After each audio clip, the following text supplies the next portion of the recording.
This video I am showing you how to mute archived chats forever in WhatsApp. So let's get started right away. So firstly what you need to do is you have to archive some of the chats. So let's see, I archive these chats by clicking on this archive button in the top right corner. Also I want to also archive this chat, so I archive this.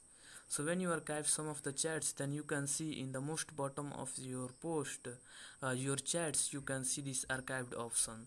In your case, if you have the many chats, then you can scroll down to the most bottom and you can see this archived option. So when you find this, click on the archived option, and when you are here, click on the three dots in the top right corner and click on the three dots, and here you can see the archived settings.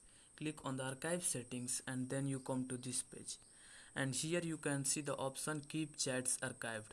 Archive chats will remain archived when you receive a new message, so it will mute the archived chats. So what you need to do to enable this, click on this toggle button to enable this, and now it is enabled. So that's it, that how you can keep the mute archive chats forever.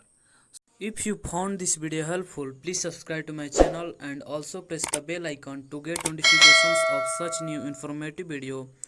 And also don't forget to like, share and comment on this video. Have a good day.